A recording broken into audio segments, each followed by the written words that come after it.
Saya tidak menjelaskan banyak karena saya rasa dari akademik AKK sudah menjelaskan bagaimana cara membuat perencanaan.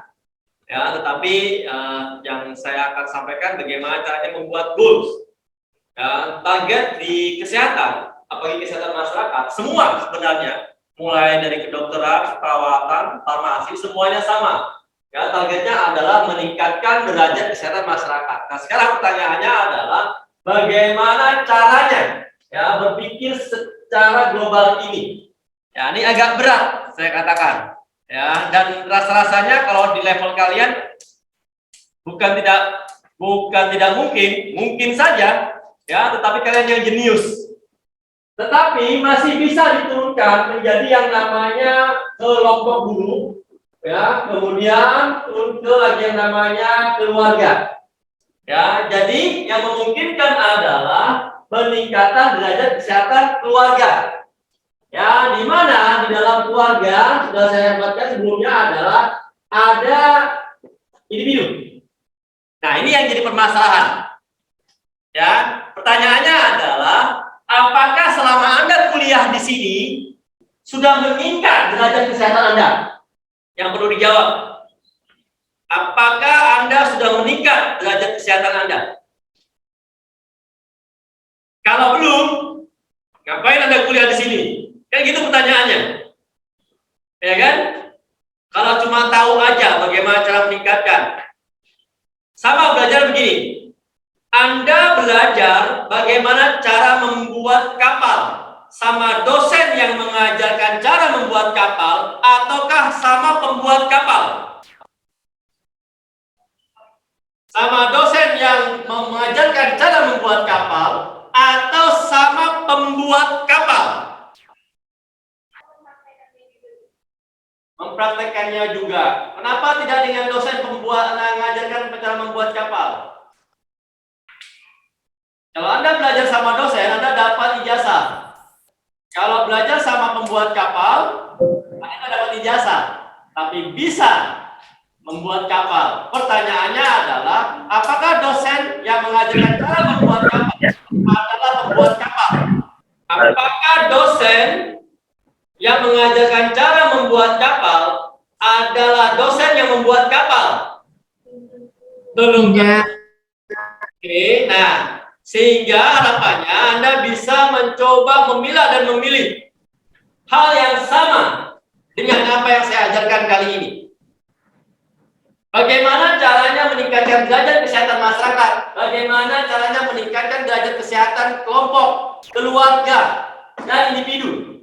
Sedangkan yang mengajarkan sakit-sakitan, ya, bahwa sebenarnya meningkatkan derajat kesehatan itu bisa, ya, bisa dikerjakan dan dilakukan.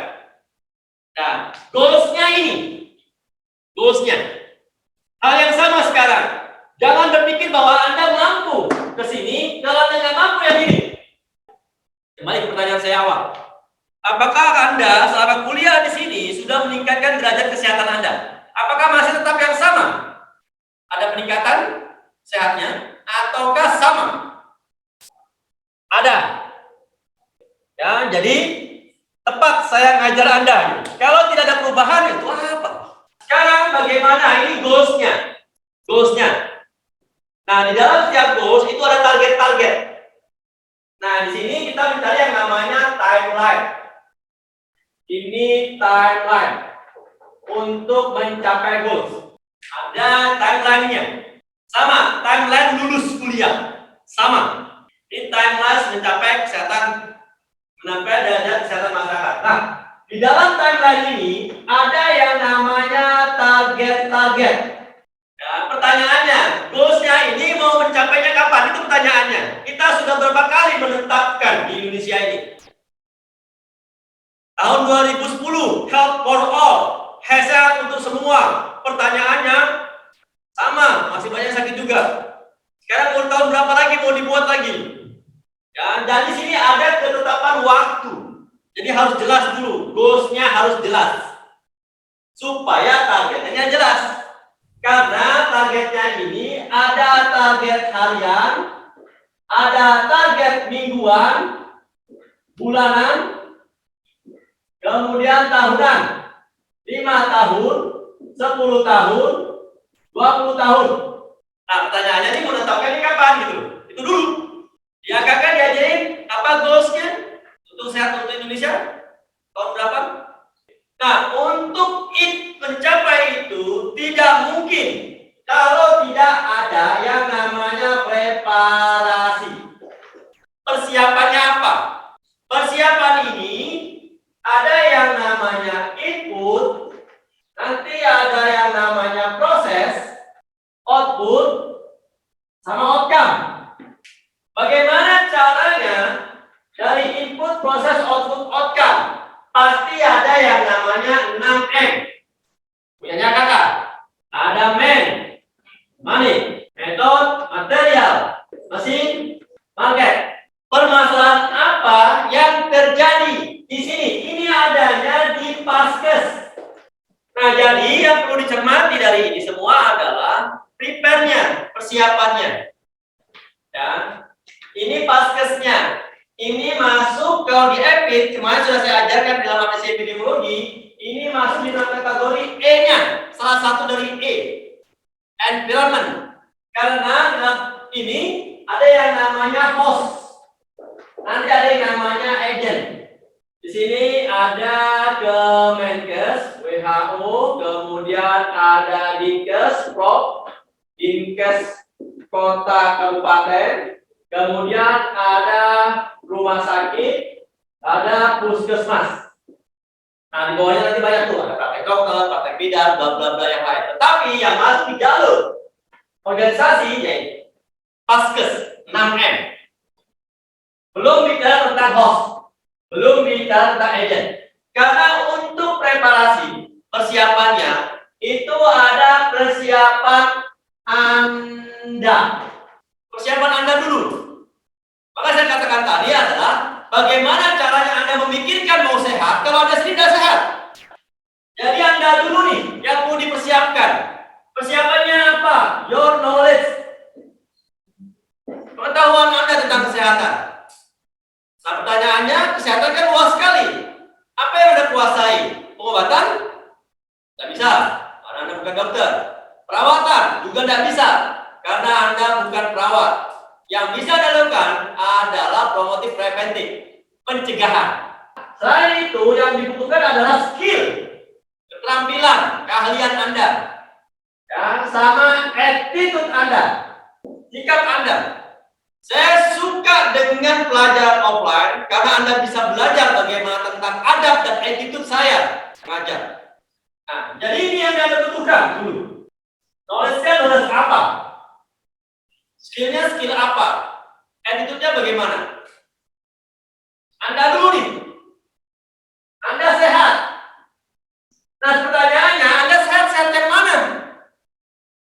Ada sehat fisik, ada sehat psikologis, seperti yang saya jelaskan sebelumnya, ada sehat mental, ada sehat sosial, ada sehat spiritual. Pertanyaannya, ada sehat spiritual kah? Ada sehat semua? Sehat fisik, psikologis, mental, sosial, spiritual. Kalau Anda masih takut untuk berbicara di hadapan orang banyak, itu Anda punya masalah gangguan kesehatan sosial. Mau sehat yang mana sekarang? Karena standarnya sehatnya punyanya WHO beda lagi. Kalau WHO sehat ini semua, no cacat, plus wealthy, sejahtera. Seperti yang sudah pernah saya ceritakan sebelumnya. Tentang salah seorang dua orang sahabat yang bertanya nih, Skip, kamu mau ke dunia belahan mana lagi? Sebuah pertanyaan yang penuh makna. Ke bumi belahan mana lagi? Jawaban pertanyaan itu, kalau Anda ditanya, Anda mau jawab apa? Anda sudah ke belahan bumi mana aja? Ngerti nggak pertanyaan itu? Sederhana pertanyaannya, tapi syarat makna. Anda mau ke bumi belahan mana lagi? Kalau Anda mau ke belahan bumi mana ya tadi? Mau barat, utara, selatan, timur, it's okay. Tapi kalau lagi, artinya apa? Sudah berkali-kali, sudah keliling dunia. Nah, pertanyaannya, Anda sudah sampai di level itu atau tidak? Belum. Ini standar WHO saya katakan tadi. Oke, ya sekarang kita masuk ke sehat ideal, sehat maksimal punyanya militer, sehat optimal ini punyanya Kemenkes, ini sehatnya minimal ini punyanya bubuhannya orang awam, Anda. Merasa tidak sakit, dianggap sehat. Kalau semua dari Anda dicek, dilakukan pemeriksaan fisik, dilakukan yang namanya medical check up, pertanyaannya, apakah Anda meyakinkan diri bahwa Anda sehat? Kalau dilakukan MCU, medical check up nih, apakah Anda meyakinkan diri bahwa Anda sehat? MCU-nya pindahkan ke keluarga Anda. Apakah jawabannya sama? Oke, dari sini dulu nih. Banyak literatur. Jadi perlu persiapan nih. Ini kan baru Anda. Yang pertama adalah Anda. Kalau mau sehat, Anda dulu. Persiapan yang kedua adalah alat. Alat apa yang menunjang kesehatan Anda? Pertanyaannya, apakah di rumah minimal ada alat P3K di rumah Anda? Alat ini bukan hanya alat untuk masalah kesehatan di rumah Anda. Harusnya ada yang namanya safety home. Oh, ini kan minimal alat P3K. Oh, safety home itu yang namanya APAR. Apakah di rumah Anda ada APAR? Yang ketiga, baru lingkungannya. Lingkungannya tadi ada lingkungan paskes, ada lingkungan itu sendiri. Baik itu tentang geografinya, topografinya, aksesibilitasnya, seperti itu.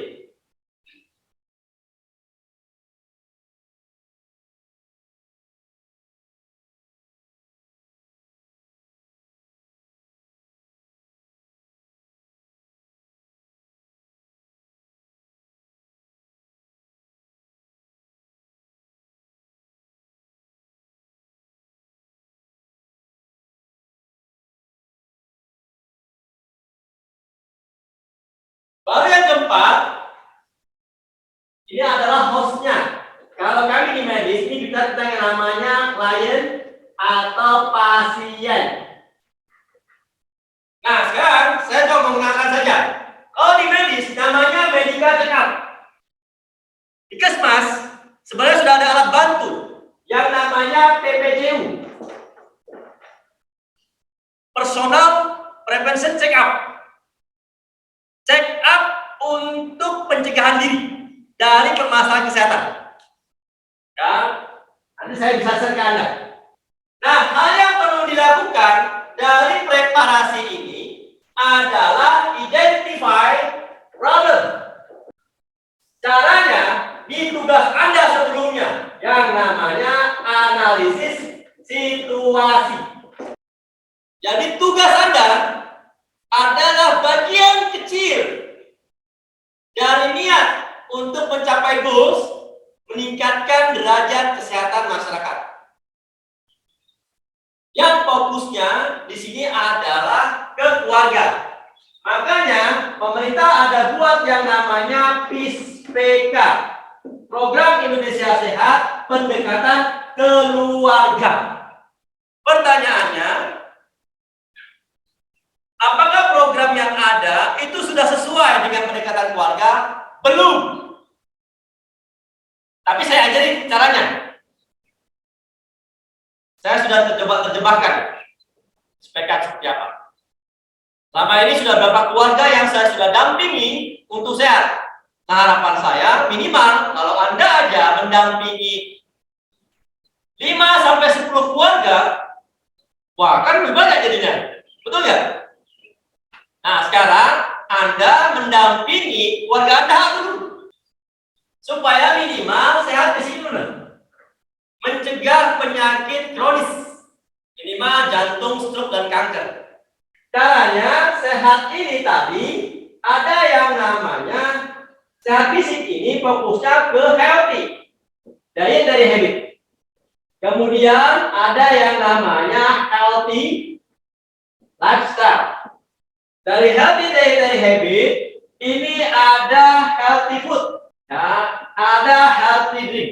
Pertanyaannya lagi adalah apakah Anda selama Anda kuliah di Kesmas ini sudah mulai bisa memilah mana makanan sehat, mana makanan yang tidak sehat?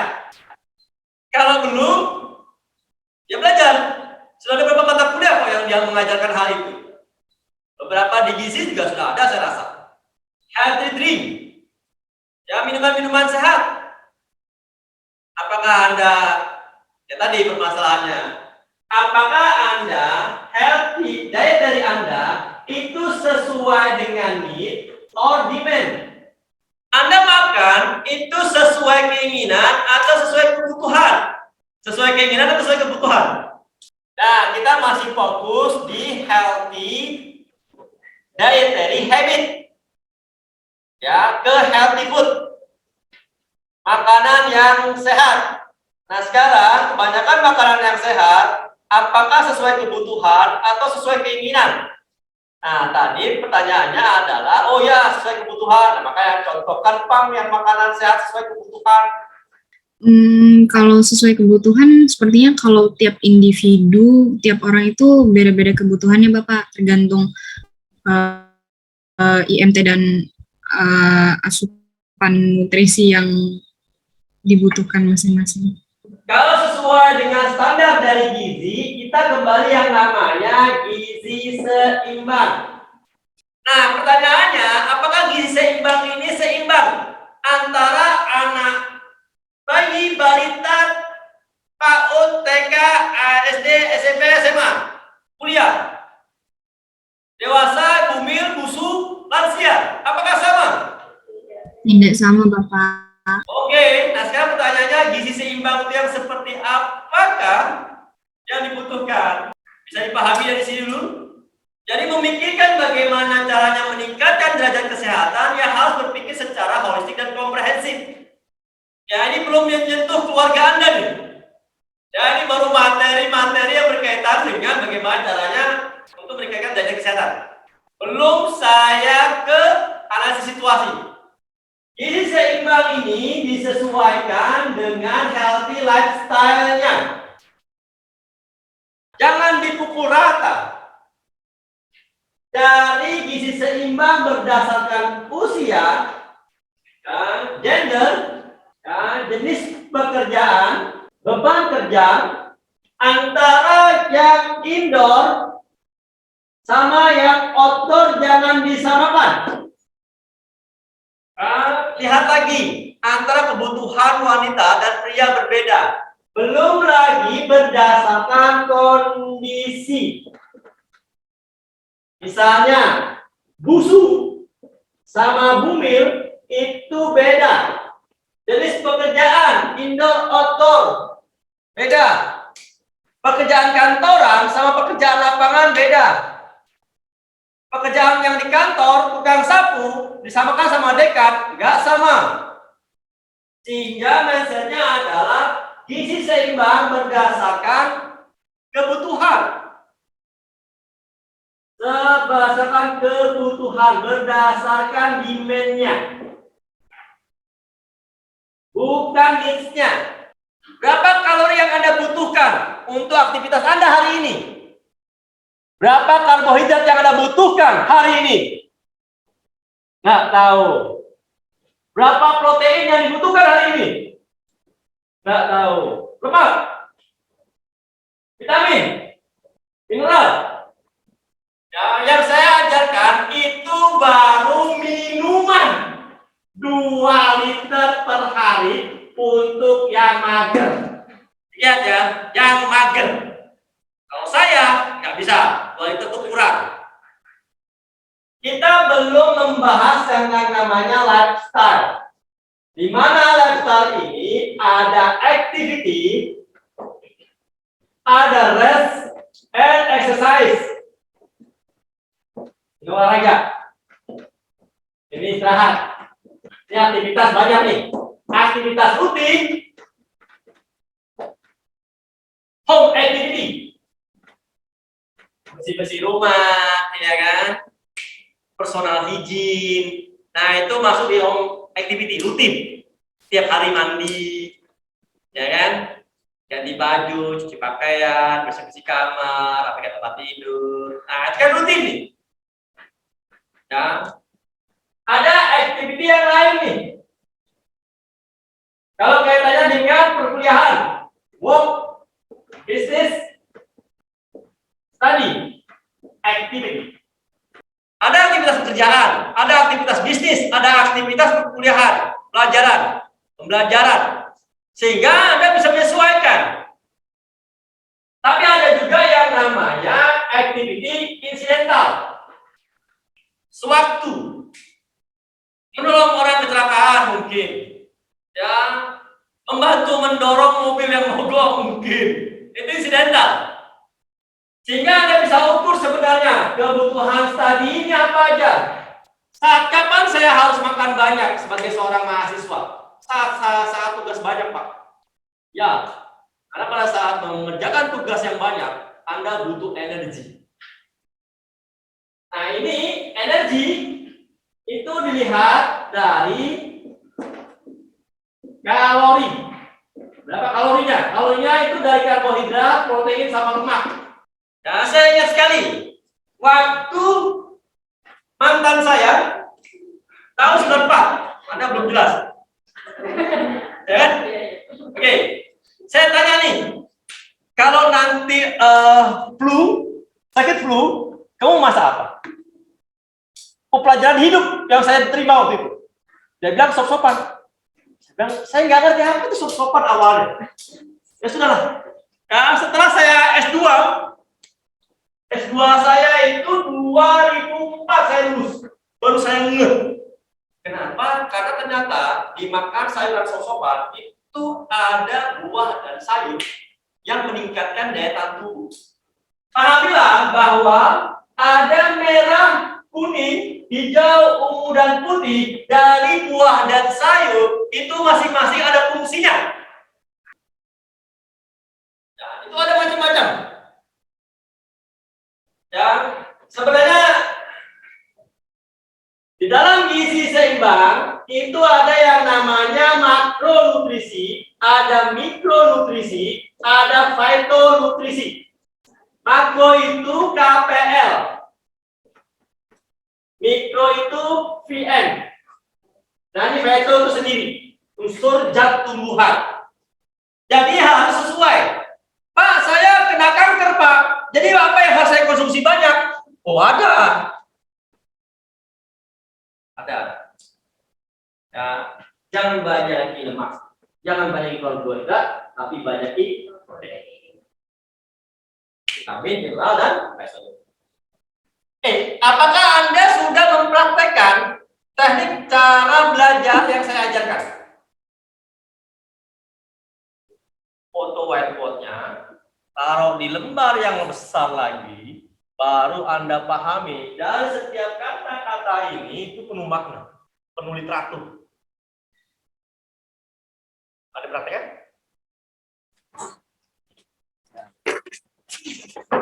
Ini ada berkaitan dengan kata-kata.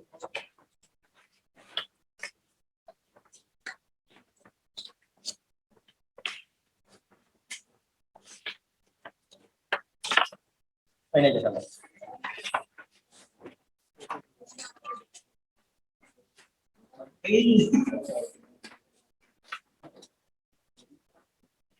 Ya, ini contoh yang teman-teman yang kakak kalian buat cara menganalisa.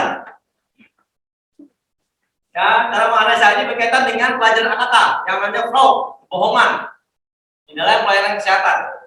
Oke, nah silakan disebarkan supaya teman-teman bisa lihat. Oke, gimana kesan Anda? Belum itu baru dana AKK, belum yang ada EPID. Yang ini yang punya dana EPID. Dipisahkan ya, karena itu punya AKK, ya ini punya dana EPID. Ini tentang yang namanya faktor host agent sama environment. Ada faktor resiko, ada faktor pencetus, ada faktor pendorong. Ya. Dan ini bola balik.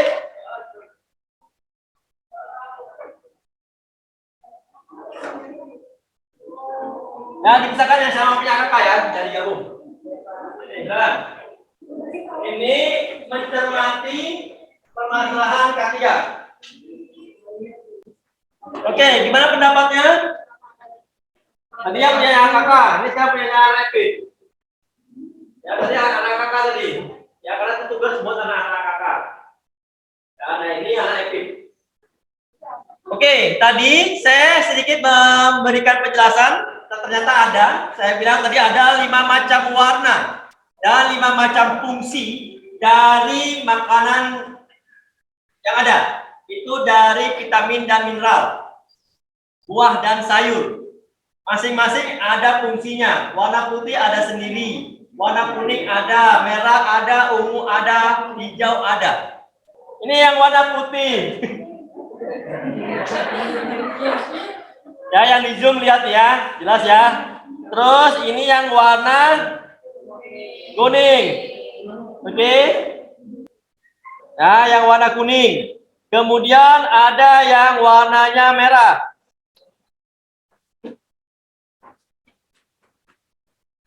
Kemudian warna ungu. Dan yang kebanyakan di pasar. Ini warna hijau. Oke? Nah, jadi memahami tentang kesehatan nggak bisa hanya melihat dari saya katakan tadi satu sisi. Ya, harus banyak. Nah, ada juga beberapa buku yang pernah saya tawarkan ke kalian. Ini 2 buku saya kerjasama dengan kakak tingkat. Mahasiswa juga. Ya, nanti bukunya for free. Anda tinggal download saja di PDF. Ya. Terus yang ini kerjasama saya dengan dosen, Epit. Ya. Materi ini untuk hari ini sebenarnya harus sampai di analisis situasi. Ya, kembali ke tugas Anda. Anda melakukan yang namanya identify problems. Dari analisis situasi Anda, baru melakukan yang namanya identify permasalahan kesehatan di rumah Anda. Sudah kan? Tugasnya dikerjakan? Oke. Nah, dari situ semua, baru kita lihat nih, ada potensi nggak dari keluarga Anda supaya bisa sehat optimal? Dari individunya ini, buatlah target-target dulu nih. Siapa duluan nih? Bapak, Ibu, kakak, Anda, ya, adik, ya, terus keluarga besar yang lain. Bisa kakek nenek, bisa om tante, paman, bibi, bisa sepupu.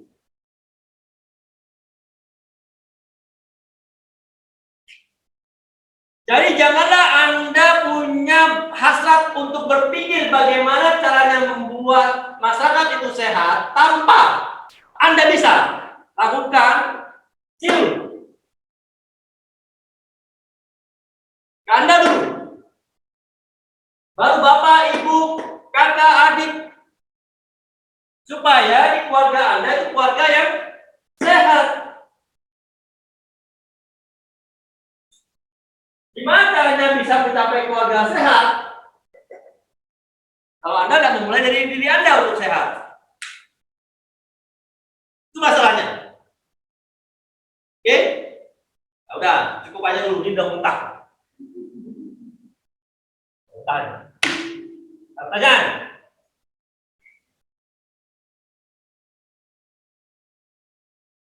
Apa kesan pembelajaran hari ini? Belakang, pojok belakang. Bagaimana cara Anda merencanakan sehatnya Anda? Harapannya itu dengan teori, dengan literasi. Caranya untuk sehat, merencanakan sehat ini memang nggak gampang. Cuma bukan tidak bisa, bisa. Cuma butuh effort. Butuh kesungguhan hati. Not only memutuskan.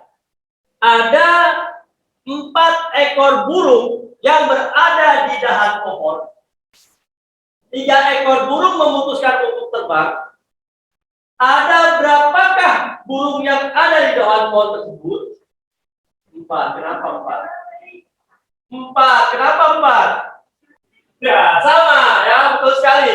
Jadi, Anda memutuskan untuk sehat, baru memutuskan, belum melakukan. Anda memutuskan untuk sehat. Ya Pak, saya mau minum 2 liter sehari. Baru mau memutuskan minum 2 liter sehari. Tapi kan belum minum. Jadi pahami?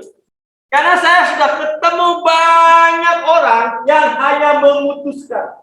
Karena setiap memutuskan butuh komitmen. Sehingga untuk goal sehat ini bukan hanya keputusan, tapi juga komitmen dan konsisten. Kalau Anda betul-betul sayang sama keluarga Anda bukan hanya memutuskan, tapi komitmen dan konsisten untuk belajar bersungguh-sungguh, belajar keahliannya, untuk bisa bukan hanya Anda yang sehat, tapi Bapak Ibu Anda yang sehat juga, kakak adik Anda juga sehat. Sehingga goalsnya Anda adalah wisuda bersama kedua orang tua dalam kondisi sehat. Saya sudah ketemu banyak mahasiswa yang tidak punya komitmen, sehingga wisudanya hanya dihadiri oleh salah seorang orang tuanya, entah itu bapaknya, entah itu ibunya, karena kondisi kesakitannya. Anda sudah diajarkan bagaimana cara melakukan yang namanya upaya pencegahan. Sekarang Anda diajarkan bagaimana cara mencegah kesakitan Anda. Lakukan. Nah, jadi materi kali ini bukan cuma materi teori, tapi bisa dikerjakan.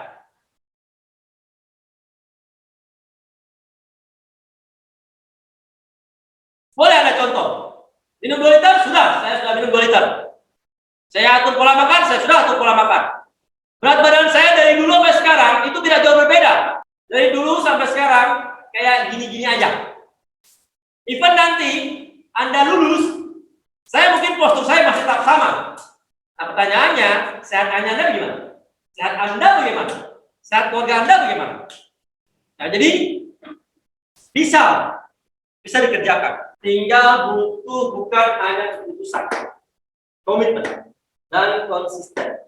Minum 2 liter sehari, bukan hari ini aja. Every day. Konsisten tiap hari.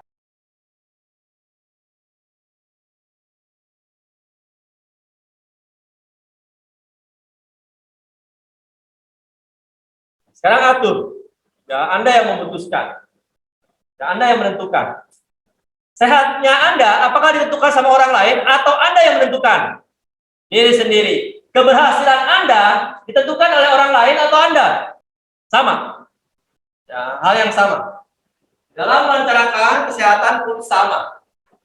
Kalau melihat yang ini, baru nanti dinaikkan nih. Bukan hanya masyarakat, tapi sudah yang namanya wilayah Indonesia. Indonesia sehat tahun berapa? Sama Kalimantan Timur sehat tahun berapa? Samarinda sehat tahun berapa? Nah, seperti itu. Nah, sekarang pertanyaannya, rumah Anda sehat tahun berapa? Ya, Anda sudah semester berapa sekarang? Belajar apa Anda di sini? Apakah knowledge Anda bertambah? Apakah skill Anda bertambah? Apakah attitude Anda bertambah? Ingat bahwa setiap mengkonsumsi sesuai dengan gizi seimbang, kebutuhannya seperti saya katakan tadi nih, berdasarkan usia, bla bla bla. Ada tambahan yang namanya berdasarkan tumbuh kembang, bukan hanya psikomotorik. Jangan disamakan postur orangnya kecil dengan postur orangnya bongsor. Ingat, di fase Anda tidak ada pertumbuhan, yang ada perkembangan. kembang ke samping.